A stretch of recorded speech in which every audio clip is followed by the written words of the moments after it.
Hi, everyone, and welcome to Go English Talk. I'm Mizu. And I'm Lucas. Thanks for joining us. Hey everyone, welcome back to Go English. I'm Mizu. This channel is all about learning simple, practical English you can use in real life, not just in a textbook. Hey guys, I'm Lucas. Welcome back, everyone around the world. We're really happy to have you here learning English together with us. So, Lucas, how are you today? Did you have a busy day? Yeah, a little busy, but good. Yesterday was interesting, though. I got home pretty late. Oh, really? How did you get home? Did you come by bus or by car?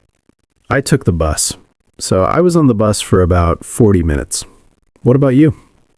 I drove. I was in the car, listening to music, just relaxing after work. See? We just said something interesting without thinking about it. Yeah, you were on the bus and I was in the car. Same idea, transportation, but different words. And most English learners stop right there and think, wait, why on the bus but in the car? Exactly. And that's not the only one. We say on Monday, not in Monday. And a picture is on the wall, not in the wall. In and on are tiny words, but they change everything, and they confuse learners all over the world. Here's something important. The problem is not your English, and it's not about memorizing more grammar rules. The real problem is how we think about in and on. So in this video, we're not going to translate. We're going to look at real situations, real pictures, and feel the difference the way native speakers do. Relax, listen, and imagine the situation. Once you see it clearly, choosing in or on becomes natural. Before we talk about rules, let's slow down for a second. Don't think about grammar. Just imagine a picture. Yeah, native speakers don't stop and calculate. They don't think, is this rule number 1 or rule number 2? They simply see the situation. So, here's the big idea. In and on are not just words. They are feelings. Let's start with in. Imagine a person in a room. You can see the walls, the floor, the ceiling. The person is inside, surrounded. That's the feeling of in, inside, enclosed, limited space. You're not just there, you're surrounded. Now, imagine a phone on a table. The phone is touching the surface. It's not inside the table. It's resting on top. That's the feeling of on, touching, surface, connection. So let's connect this back to our story. I was on the bus. I wasn't inside a small private space. I was on a shared surface, moving together with other people. And I was in the car. A closed space, doors, windows, seats around me. I was inside. Same topic, different picture, different feeling. This is why native speakers choose in or on so fast. They don't calculate grammar. They see the situation. If you can picture it clearly in your mind, the word becomes easy. So remember this feeling as we continue. In means inside, surrounded. On means touching, surface, connection.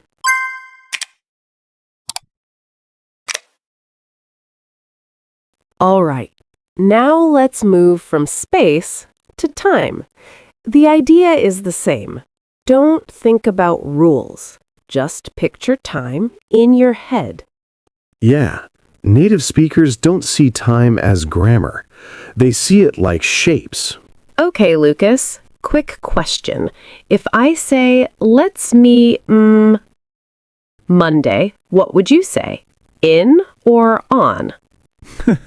Easy. On Monday.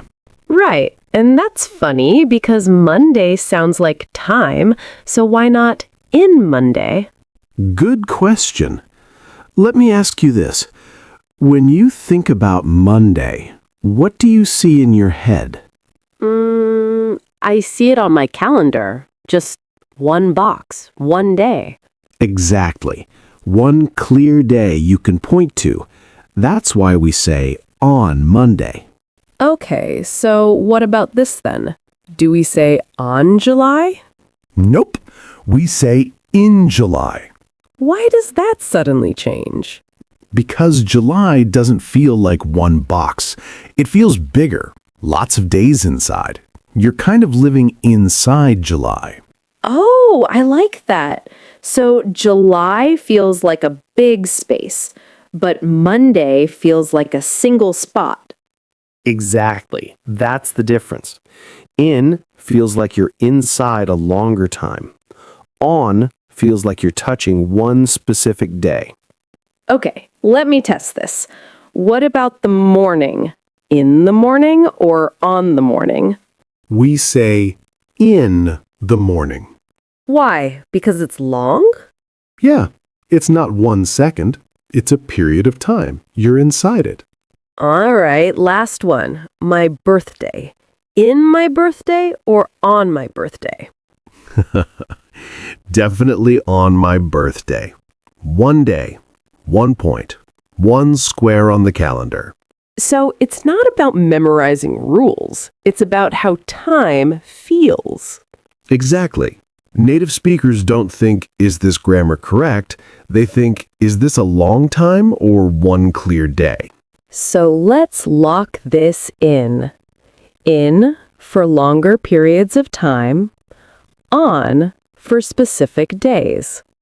If you can picture the calendar in your head, the answer comes naturally.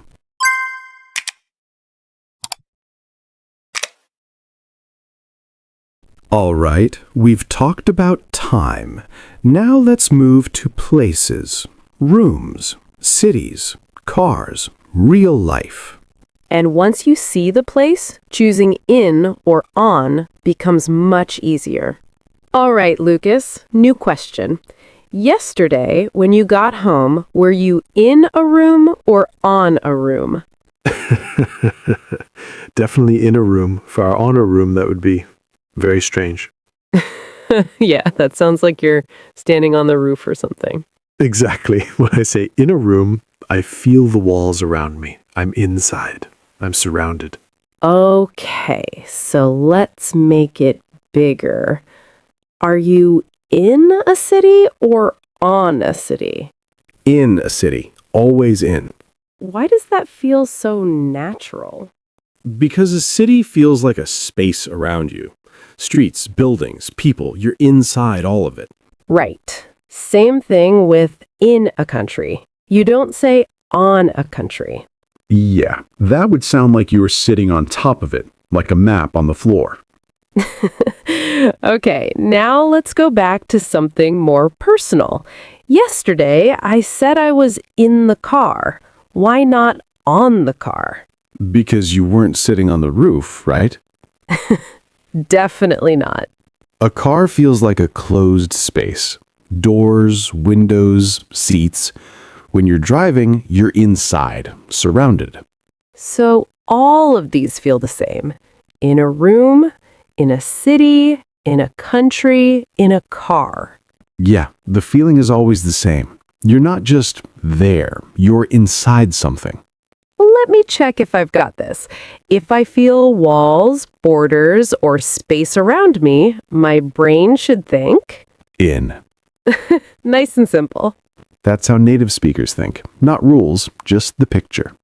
All right, now here comes the fun part because things are about to change. Yeah, because next we're going to talk about on. All right, Mizu. Now I have a question for you. Yesterday, I was on the bus, but earlier you said you were in the car. Why does that sound so normal? Yeah, nobody ever says in the bus. That sounds uncomfortable. Right. But why? A bus is big. You can stand, walk, move around. So why not in? Okay, let me think. When I'm on a bus, I don't feel surrounded like in a car. I feel like I'm on a shared space, almost like a moving platform. Exactly. You're not in a small private box. You're on something that many people use together. That's the same reason we say on the train, right? Yes, same feeling. Open space, shared space. You get on, you get off. Yeah, we even say get on the bus, not get into the bus. Good point. That already tells you how English feels about it. Okay, let's slow it down. What about objects? Why do we say on the table? Because the table is a surface. Things touch it, they don't go inside it. So my phone is on the table, my keys are on the desk. Right. And a picture is on the wall, not in the wall, unless you're doing some very serious construction. Yeah, if it's in the wall, something went very wrong. So, here's the wow moment. A car feels like a private, closed space. That's why we're in the car. But a bus or a train feels like a shared platform. That's why we're on the bus and on the train. Same idea, same topic, different feeling. So when you think about place, just ask yourself one question. Am I inside and surrounded, or am I touching a surface or sharing a space?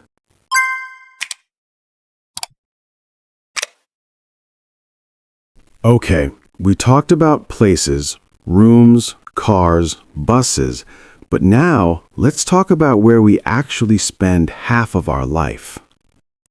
Yeah, not in a room, not on a bus, but on our phones, online, and connected through technology. Okay, Lucas, new situation. Yesterday, you called me. Were you in the phone or on the phone? Definitely on the phone. If I were in the phone, that would be scary. That sounds like science fiction. So when I say on the phone, I'm not talking about location. I'm talking about connection. I'm actively using it. Right. Same thing with on the internet. You're not inside the internet, you're connected to it. Exactly. I can say, I was on the internet all night, and everyone understands I was connected, browsing, watching, doing things. Okay, what about this one? Are you on social media every day? Sadly, yes. Same here. And again, on means active, scrolling, posting, commenting. Right. And it's the same with meetings.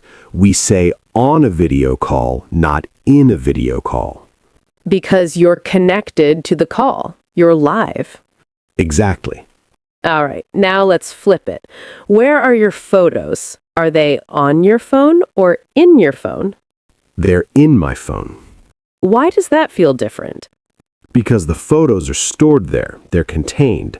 I'm not using them right now. They're just inside.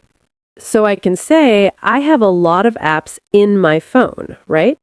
Yes, they live there. They're inside the system. What about work stuff? Do you keep your information in the system? Exactly. Data stays in the system. Files stay in a file or in a folder. So let me check if I've got this. If I'm actively using or connected, my brain should think on. And if something is stored, saved, or contained, In. That's actually very clear. yeah. So remember this one line. It works almost every time. On is about connection. In is about being contained. Once you feel that difference, technology English becomes much easier. Okay, now let's talk about something even closer. Our body. Yeah, things you're wearing right now or things you're carrying with you. All right, Lucas, quick question. Where are your glasses? They're on my face. Exactly. On, because the glasses are touching the surface of your face. Right, same idea. A hat is on your head, your phone is on your hand, makeup is on your face. On always feels like touching, resting, or sitting on the surface. Okay, my turn. Mizu, where are your keys? They're in my bag. Yes, in, because the keys are inside something. Same feeling again. Your wallet is in your pocket. Your notebook is in your bag. Your phone is in your backpack. So let's do a quick check together. Glasses are your face. On. Keys are your bag. In. See, no grammar rules. Just look at the picture. If it's touching the surface, on. If it's inside, in.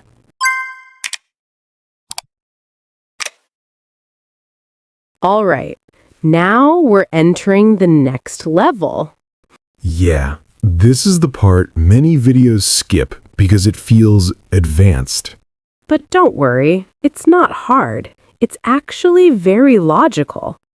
Sometimes both in and on are correct. The difference is not grammar, it's what you focus on. Okay, imagine this. A kid is playing in the street. Here, in feels like the street is a space around the kid. You're thinking about being inside that area. Now change the focus. The kid is lying on the street. Now you see the surface, the road itself, the position. Same street, different picture in your head. Let's talk about teams. If you're in a team, what do you feel? You're part of the group, inside the system, inside the organization. But if you're on the team, You're officially listed, active, playing, showing up. same idea. Same team, different focus. Now something very modern. You read the answer on the page. Because you see it displayed, visually there. But the information is stored in the page. In feels deeper. On feels visible. So, remember this. Sometimes both are correct. The meaning changes with the focus. In, inside, space, system. On, surface, display, active position. If this feels confusing right now, that's totally okay. Yeah, you don't need to choose perfectly every time. Native speakers don't think about this either. They just follow the picture in their head. And honestly, most of the time, both are understood. This part is not about being perfect. It's about becoming more natural, step by step. So relax. Listen, let your brain get used to it. You don't master this in one day, You feel it over time. and one day you'll use in or on without thinking. All right, after everything we've talked about, let's make this super simple. No long rules, just a quick way to decide. Exactly. Just one clear picture in your head, and you'll know the answer. Step 1. Ask yourself this question. Can I imagine being inside it? If the answer is yes, use in. In a room. In a city. In a car. Step 2. Ask yourself, am I touching a surface? If yes, use on. On the table, on the wall, on my hand. Step 3.